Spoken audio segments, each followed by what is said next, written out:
this slide is this is the Sahara, and when was this? 6,000 years prior. So you're looking at present data versus 6,000 years prior. So, when you talk about water erosion on the Sphinx, that would be during this time. But, that puts the dating of the Sphinx into question if there's water erosion at 6,000 years prior and they were supposed to create the Sphinx 4,000 years ago. But that's a different topic.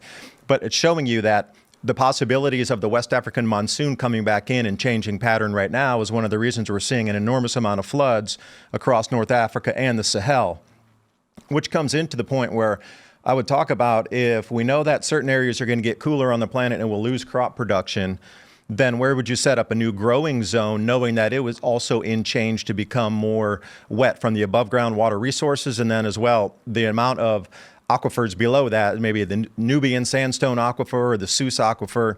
We're talking about thousands of cubic kilometers of water beneath there that could be tapped and brought up to supplement the above ground water rainfall. And slide 28 is just a little bit easier to look at as well.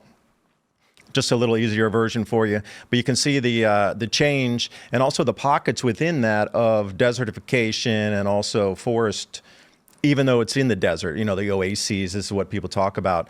But you can see this Holocene change or the mid-Holocene changes. So we're coming back into a gigantic change. They're not building the new Renaissance Dam in Ethiopia that's filling to have the largest hydroelectric project in Africa, in one of the driest parts of Africa, unless the cycle's changing to consistent rainfall. So I have a question, right? You're saying that, 6,000 to 8,000 years ago, Sahara was largely forested? 6,000. 6,000 years ago.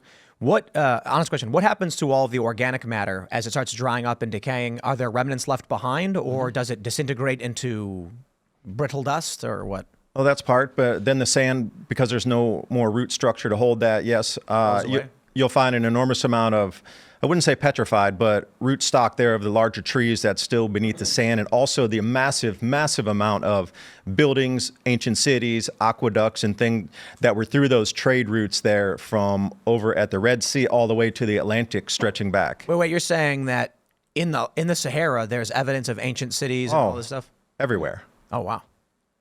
Everywhere. That's cool. Well, you ever heard of Michael Tellinger?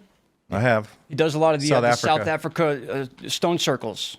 That's basically along the same concept. These are thousands and thousands of years old, and it's like sound frequency designs. They're not structures where people lived. These are like power plants almost, in a way. It's wild stuff. Michael Tellinger, incredible guy. They find petroglyphs out there in the Sahara that show hippo, giraffe, all kinds of stuff. We know that area was a wetland for multiple times. Back into the Pleistocene, too, there was all kinds of animals. That's one of the areas that man was first running around in North Africa.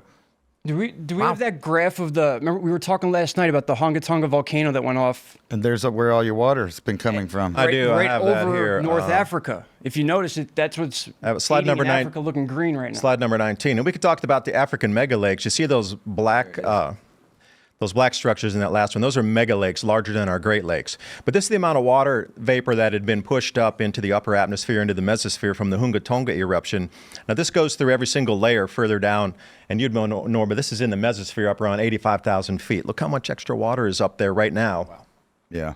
This explains a lot of different cloud formations that are happening, and you can bring it down to the different hectopascals. 10 is the highest there, but we get down to like 26 HPA or 26...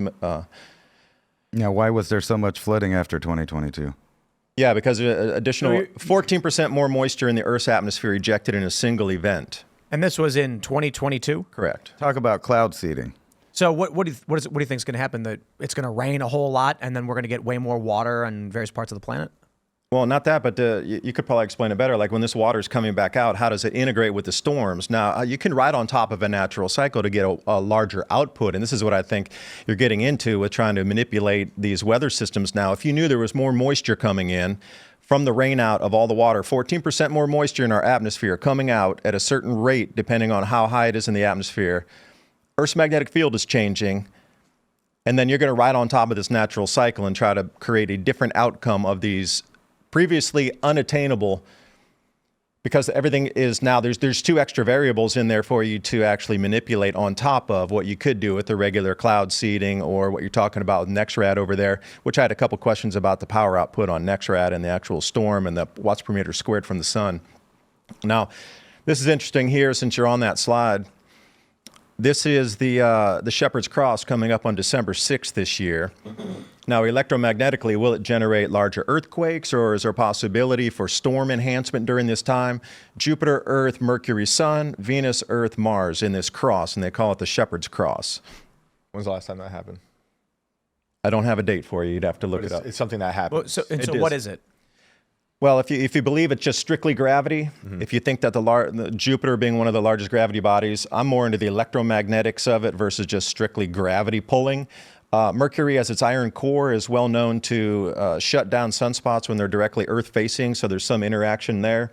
So if you have the largest gravitational body in with the Earth with a known iron core planet that shuts down or amplifies, it has an effect on solar activity in a line crossed with those other planets. So Thanks for watching this clip from the Culture War podcast. We're live every Friday, 10 a.m. to noon, so subscribe and come hang out.